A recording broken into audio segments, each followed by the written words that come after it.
IIM UPSC tuitions only in Tirumala IAS institute Chaitanyapuri. Call చేసి ఇప్పుడే join అవ్వండి. మోడీ గారు నేను బీసీని అంటాడు. మోడీ గారు వాస్తవంగా బీసీ కాదయా, లీగల్లీ కన్వర్టెడ్ బీసీ. నేను చాలా జాగ్రత్తగా పదం వాడుతున్నా, లీగల్లీ కన్వర్టెడ్ బీసీ. 2001 వరకు ఆయన ముఖ్యమంత్రి కానంత వరకు ఆయన కులము గుజరాత్ రాష్ట్రంలో ఉన్నత వర్గాలలో ఉండే. ఆయన ముఖ్యమంత్రి అయినాక ఆ కులాన్ని తీసుకొచ్చి బీసీలో కలుపుకున్నాడయా చట్టం చేసి. ఆయన పుట్టుకతో బీసీ కాదు, నరేంద్ర మోడీ గారు పుట్టుకతో బీసీ కాదు, పుట్టుకతో ఉన్నత కులము. కానీ 2001లో ఆయన ముఖ్యమంత్రి అయిన తర్వాత ఆయన కులాన్ని తీసుకొచ్చి బీసీ కులాలలో కలిపి మీ దాంట్లో ఇత్తేసి పొత్తుగూడిండు. ఇక మీ ఇష్టం, ఆ పైన మీ ఇష్టం. ఆయన కుర్చీలో నేను బీసీని ఉన్నా కదా మీకు అందరికి ఎందుకు అంటుండు.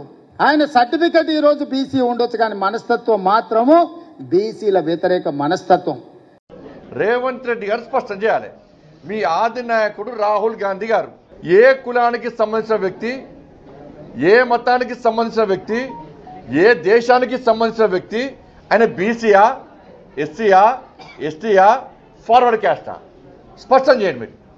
వాళ్ళ నాన్న ఫిరోజ్ ఖాన్ గాంధీ, వాళ్ళ తాత రాహుల్ గాంధీ గారి తాత ఫిరోజ్ ఖాన్ గాంధీ, వాళ్ళ అమ్మ ఆయన ముస్లిం, వాళ్ళ అమ్మ సోనియా గాంధీ క్రైస్తవురాలు, దాంతోపాటు ఇటలీ దేశస్తురాలు.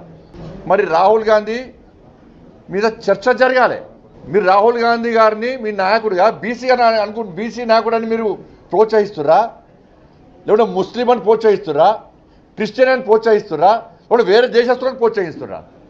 ఏ దేశస్తుడు, ఏ మతం, ఏ కులం లేదు అనకు, మతం లేదు, ఓ జాతి లేదు, ఒక దేశం లేదు. చర్చ జరగాలి, దాని మీద చర్చ జరగాలి.